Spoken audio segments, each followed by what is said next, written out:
Om Shanti. Good morning.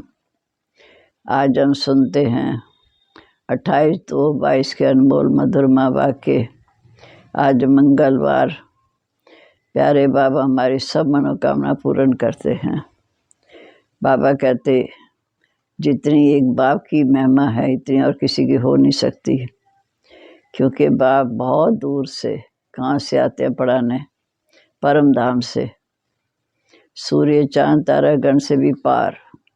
इतनी दूर से बाप हमें पढ़ाने आते हैं, तो पढ़ाई की कितनी कदर होनी चाहिए।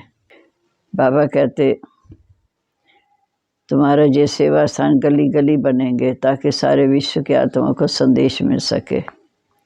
फिर बाबा ने कहा कोई देहधारी आता तो उसे झट पहचान जाते हैं, कोई साधु महात्मा जी आए, लेकिन बाशी बाबा तो विदेही है, इसलिए से कोई पहचानता नहीं। आत्मा को तो जानते हैं कि मैं आत्मा हूँ, ये मेरा शरीर है, लेकिन शिव बाबा का तो शरीर भी नहीं। वह तो विदेही आकर ब्रह्मा तन के द्वारा हमें पढ़ाते हैं। अगर आत्मा ना हो तो शरीर आंखें देख भी नहीं सकती। बाबा ने कहा इसलिए तुम बच्चों को आत्म अभिमानी बनना है। आत्मा कहती है इन कर्म इंद्रियों से मैं ये कर्तव्य कर रही हूँ। जब साकार बाबा थे इसकी बहुत प्रैक्टिस कराते थे। आत्मिक स्वरूप में टिकना, बार बार आत्मा देखना, आत्मा में आत्मा कर्म इंद्रियों से कार्य कर रही हूँ, क्योंकि ये नई बातें हैं। शिव बाबा का कोई मनुष्य रूप तो है नहीं, वो बेहद का बाप, सारे विश्व के आत्माओं का पिता है। उनका कोई शारीरिक नाम रूप भी नहीं है। सन्यासी आदि होते हैं या कोई देवता होते हैं तो उनका तो फिर भी शारीरिक नाम भी है, रूप भी है। और शिव बाबा तो बेहद का बाप, वह ब्रह्मा तन इस शरीर द्वारा हमें पढ़ाते हैं, वर्षा देते हैं। ये शरीर द्वारा हमको वर्षा देते, राजयोग सिखाते। सर्व का पतित पावन शिव बाबा, कोई देहधारी मनुष्य हो नहीं सकता। सर्व की सदगति करने वाला शिव बाबा है। वो सारे कलम में सिर्फ एक बार आते हैं और आकर हमें इतनी ऊंची पढ़ाई पढ़ाकर लायक बनाते हैं। ऐसी महिमा सिवाय शिव बाबा के किसी और की हो नहीं सकती। ब्रह्मा विष्णु शंकर की भी नहीं हो सकती। लक्ष्मी नारायण भी पुनर्जन्म लेते हैं, अभी वो भी अंतिम जन्म में पुरुषार्थ कर रहे हैं। शिव बाबा आकर सबको लायक बनाते। बाबा कहते उस पतित पावन शिव बाबा के बिना देखो सृष्टि की क्या हालत हो गई है, एकदम गिर गया। अब फिर बाप आए हैं पावन बनाकर, फिर साथ ले जाएंगे। क्योंकि ये देवी देवता भी बचपन में राधे कृष्ण थे, जब बड़े होते हैं स्वयंवर के बाद ये लक्ष्मी नारायण के नाम से प्रसिद्ध होते हैं।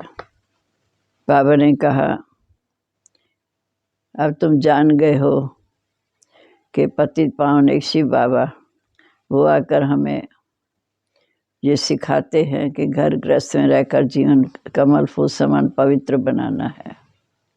क्योंकि तुम्हें सर्वगुण संपन्न 16 कला संपूर्ण निर्विकारी बनना है। इस समय परमात्मा हमारा परम बाप भी है, शिक्षक भी है, सतगुरु भी है।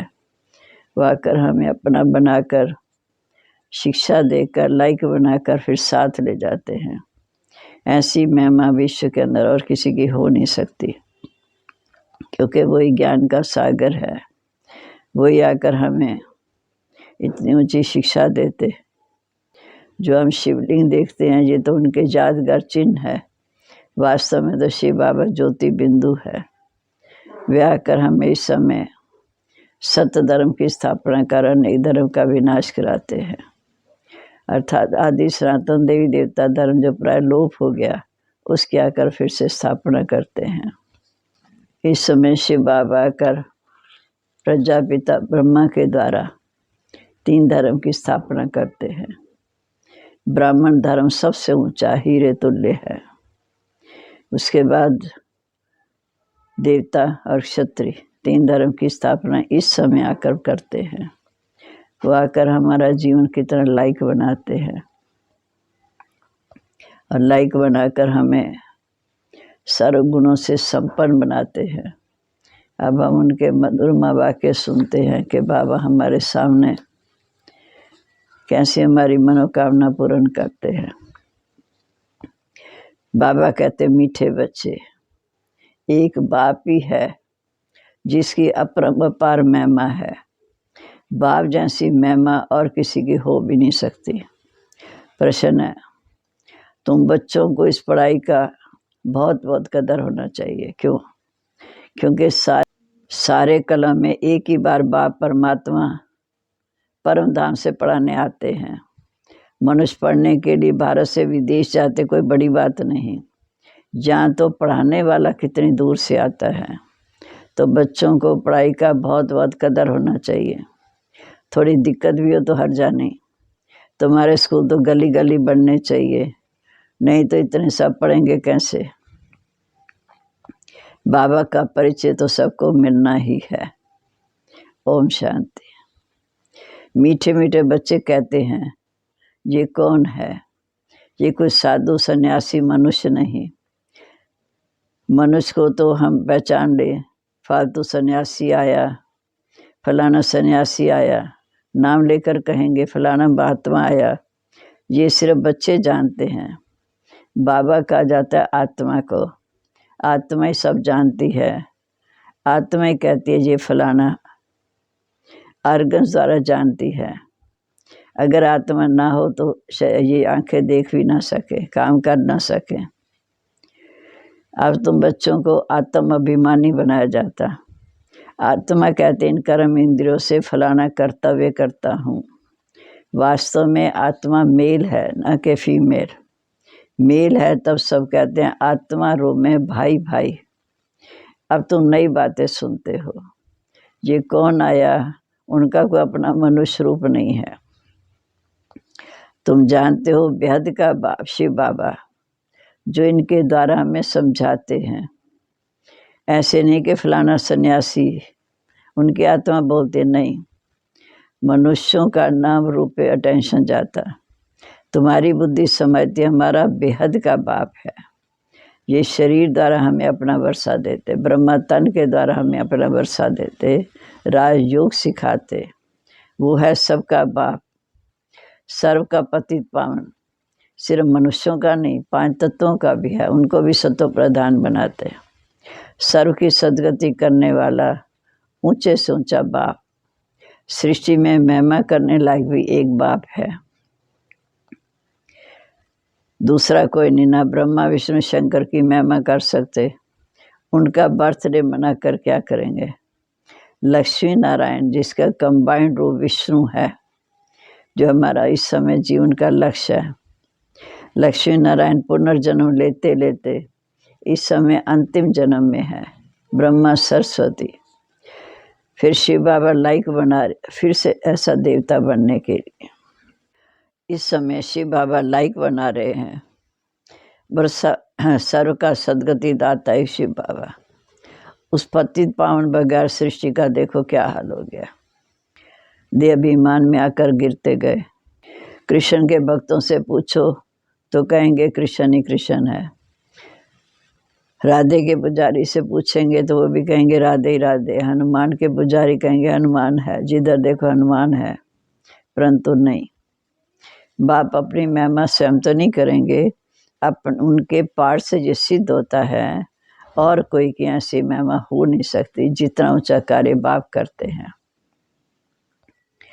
लक्ष्मी नारायण भी रजाई करते, छोटेपन में राधे कृष्ण, ये तो उनकी प्रारब्ध है। तो उनकी महिमा क्या है। ब्रह्मा की भी महिमा नहीं, विष्णु की भी कोई महिमा नहीं। महिमा तो एक शिव बाबा की है, उनको ही पतित पावन कहते। जैसे तुम बच्चे जानते हो विष्णु कौन है। विष्णु को स्वदर्शन चक्रधारी क्यों दिखाते हैं। मनुष्यों को तो जास्ती भुजा होती नहीं। सूक्ष्म वतन में 4 भुजा विष्णु की दिखाई, प्रवृत्ति मार्ग सिद्ध करने के लिए कि 2 भुजा लक्ष्मी 2 भुजा नारायण। बाबा कहते मीठे बच्चे, अब तुम जान गए हो कि 84 जन्म हम कैसे लेते हैं। तुम्हारा गृहस्थ व्यवहार पवित्र था, मंदिरों में जाकर कहते थे कि आप सर्वगुण संपन्न, 16 कला संपूर्ण, संपूर्ण निर्विकारी, तो माता पिता हम बालक तेरे। ये महिमा सिर्फ एक शिव बाबा की है, न के देवताओं की। जो कुछ महिमा है वह एक की, वह परम पिता है, परम आत्मा है, परम टीचर है। सतगुरु अकाल करते उनको याद करते हैं, क्योंकि वही अकाल मूर्त है जिसको काल नहीं खा सकता।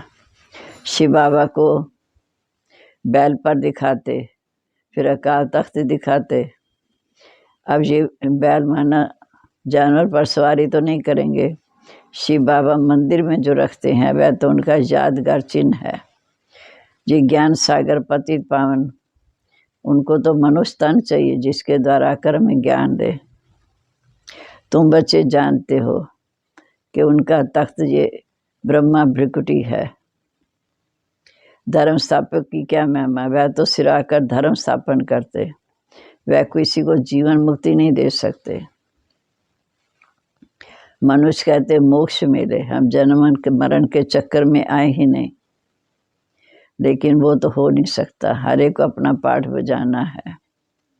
धर्म पिताओं को भी आकर अपना धर्म स्थापन करना है। ये ड्रामा में पार्ट है।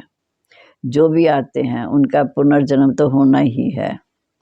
ये तो स्थापना बाप करते हैं, उसको पतित पावन कहते, और कोई किसी को पति से पावन नहीं बना सकते। वह तो आते हैं अपना अपना पाठ बजाते। सतो रजो तमो में आना है। उन्होंने धर्म स्थापन किया, बस जो शिक्षा दी वे उनके यादगार फिर शास्त्र बने। जो धर्म स्थापन करते हैं उनको फिर पालना भी ज़रूर करनी है, वापस कोई जा नहीं सकता। सभी समय भिन्न भिन्न नाम रूप में है। जहाँ पति दुनिया में है, पहले नंबर में लक्ष्मी नारायण देखो, वह भी जब यहाँ हैं प्रजापिता ब्रह्मा द्वारा ब्राह्मण धर्म रचते हैं, फिर वही जाकर फिर राधे कृष्ण बनेंगे। जब तक शिव बाबा ना आए तब तक पावन बना न सके कोई। बलिहारी शिव बाबा किया, उन्हीं की महिमा है। कहते हैं शिवाय नमः। तुम माता पिता बालक तेरे सब याद करते हैं, सबसे जास्ती महिमा एक की है। पुकारते हैं ओ गॉड फादर। ये भी जब सृष्टि पुरानी होती तब आप आते हैं, फिर आकर मूल वतन, सूक्ष्म वतन, स्थूल वतन, तीनों कालों का ज्ञान देते हैं। ज्ञान ही सारे कलम में एक बार देते, उसे ही कहा जाता है ज्ञान का सागर। बाकी ये सूर्य चांद आदि तो बेहद के मांडवे हैं, रोशनी देते हैं। वह दिन रात 24 घंटे की बत्तियां हैं। ऐसे नहीं कि सूर्य देवता कहेंगे, नहीं। देवताएं तो ब्रह्मा विष्णु शंकर हैं, जो सूक्ष्म वतन से जाते हैं। जो मूल वतन से आत्माएं आती हैं तो सीधा देवताओं के गर्भ में आती हैं। वह आते हुए सूक्ष्म वतन में नहीं आती। वहाँ तो कोई पाप कर्म होता नहीं। जहाँ पाप करते हैं तब तरह तरह करते हैं कि बाहर निकालो, हम फिर नहीं करेंगे, फिर आके वैसे के वैसे हो जाते हैं। ये भी ड्रामा है। भारत का सबसे बड़ा दुश्मन रावण है। द्वापर से राम राज्य शुरू होता, द्वापर से ही देवी देवता वाम मार्ग में जाते हैं। उन्हों का फिर मंदिर है। पुरी में देखो, जगन्नाथपुरी में कैसा मंदिर बना। अंदर जगन्नाथ की प्रतिमा और बाहर में देवताओं के बड़े गंदे चित्र हैं। ऐसे चित्र मंदिरों में नहीं होने चाहिए। तुम तो अभी श्रीमत पर श्रेष्ठ बनने का पुरुषार्थ कर रहे हो। सतयुग आदि में लक्ष्मी नारायण श्रेष्ठ से श्रेष्ठ, उन्हों को ये श्रेष्ठ पद कैसे मिला। अब तुम फिर से पुरुषार्थ कर चढ़ती कला में हो। बाप कहते मैं कलव कलव के संगम युगे फिर से आता हूँ और आता रहूँगा। हर कलव के संगम युग पर आता रहूँगा। फिर से तुम बच्चों को राजयोग सिखाऊंगा। फिर सबको सत्तो रजो तमो में आना ही है। तुमको 84 जन्म भोगने हैं। जो सतयुग में पहले जन्म में आते हैं वो पूरे 84 जन्म, बाकी 84 लाख तो हो नहीं सकते। अगर 84 लाख जन्म हो तो कलव की आयु भी बहुत बड़ी हो जाए। बाप कहते बच्चे 84 जन्म हैं, सो भी जो देवताओं के हैं। अच्छा, फिर इस्लामी, बौद्धिक, क्रिश्चियन आदि कितने जन्म लेते होंगे, हिसाब निकाल सकते हैं। आगे टालियाँ था, छोटे छोटे धर्म पिता भी आते हैं। तुम सारे सृष्टि के आदि मदन को जानते हो। भारत ही पहले नंबर विश्व का मालिक था, उस समय और कोई धर्म नहीं था। अभी वो देवी देवता धर्म नहीं है, बाकी सब शास्त्र हैं, बाकी सब धर्म है। एक गीता आदि शास्त्र फिर बनेंगे। ऐसे नहीं कि तुम जो सच्ची गीता बताते हो वह होगी, निकलेगी फिर भी वही गीता भक्ति मार्ग वाली। ब्रह्मा द्वारा स्थापना बच्चों की, बाप ब्रह्मा द्वारा समझाते हैं।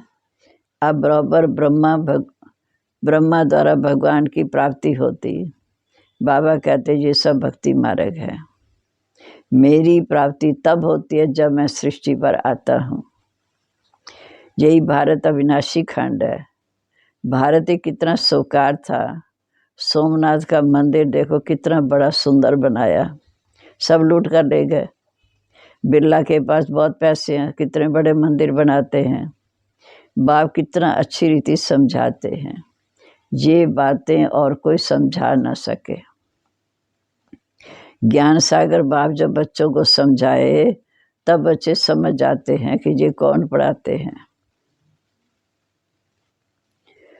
सभी आत्मा शिव बाबा के बच्चे हैं। उन्हों के शरीरों के नाम बदलते रहते, इनका नाम एक ही है, सदाशिव कल्याणकारी। तुम तो जन्म मरण में आते हो, देह अभिमानी बनते हो। मैं कभी देह अभिमानी नहीं बनता हूँ।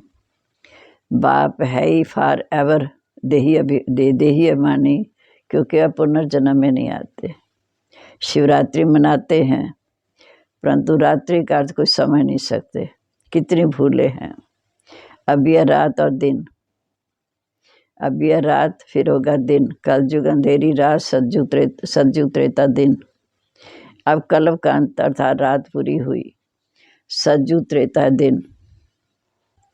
मुझे आना इस संगम जग पर है, यह है बेहद का रात और दिन। 2500 वर्ष दिन जागती जोत, 2500 वर्ष रात। भगवान समझाते हैं कि ये वेला मुख्य है। अब हम संगम पर हैं, ये वेला मुख्य है। शिव बाबा की वेला नहीं कह सकते, वह कब आते हैं मालूम ही नहीं पड़ता। तो बेहद का दिन, बेहद की रात, इसको कहेंगे कलप का संगम। बर्थडे भी अगर मनाते हैं तो शिव बाबा आते हैं चले जाते, शांतिधाम से आते हैं, बच्चों को पढ़ाकर चले जाते। उनका न जन्म है न मरण है। बाबा समझाते हैं, गाते हैं ना, रास्ते चलते ब्राह्मण फंसा।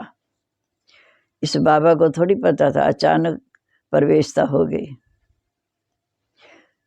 पहले तो मालूम नहीं पड़ा, फिर धीरे धीरे मालूम पड़ता गया कि ये काम सिवाय शिव बाबा के और किसी का हो नहीं सकता। इस ज्ञान जग से विनाश ज्वाला प्रज्वलित होनी है।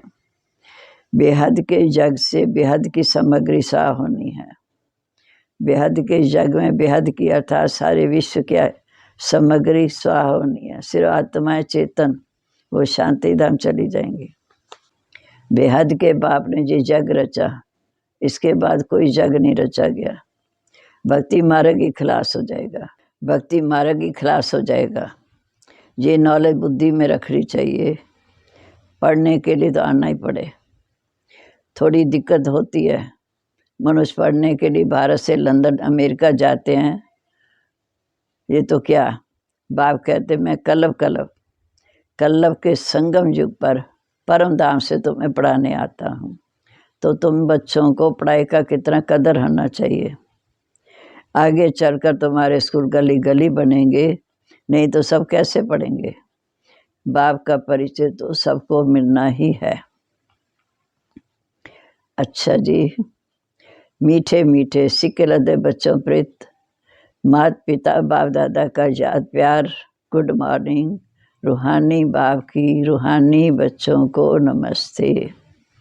रूहानी बच्चों की रूहानी बाप दादा को नमस्ते। नमस्ते बाबा, गुड मॉर्निंग। शुक्रिया बाबा, शुक्रिया। कितना पढ़ाकर हमें लाइक बनाते हैं। अब धारणा के लिए मुख्य सार। पहली पॉइंट, श्री मत पर सदा श्रेष्ठ बनने का पुरुषार्थ करना है। पढ़ाई के लिए कोई बहाना नहीं देना है, पढ़ाई ज़रूर पढ़नी है। दूसरा, जैसे आदि में पवित्र गृहस्थ आश्रम था, ऐसे अभी अपना पवित्र गृहस्थ आश्रम बनाना है। बलिहारी एक बाप की है, उनका ही गुणगान गाना है। आज का वरदान, हर खजाने को स्वयं प्रति सर्वप्रति कार्य में लगाने वाले अनुभवी मूर्त भाव। हर खजाने को स्वयं प्रति सर्वप्रति कार्य में लगाने वाले अनुभवी मूर्त भाव। समाने की शक्ति को धारण कर सर्व खजानों से संपन्न बन उन्हें स्वयं के कार्य में व अन्य की सेवा के कार्य में यूज करो। खजानों को यूज करने से अनुभवी मूर्त बनते जाएंगे। सुनना, समाना, समय पर कार्य में लगाना, इसी विधि से अनुभव की अथॉरिटी बन सकते हो। जैसे सुनना अच्छा लगता है, पॉइंट बड़ी अच्छी शक्तिशाली है, ऐसे उसे यूज करके शक्तिशाली विजयी बन जाओ, तब कहेंगे अनुभवी मूर्त। स्लोगन, गुणवान उसे कहा जाता है जो गलानी करने वालों को भी गुणमाला पहनाता रहे। गुणवान उसे कहा जाता है जो गलानी करने वालों को भी गुणमाला पहनाता चले। ओम शांति।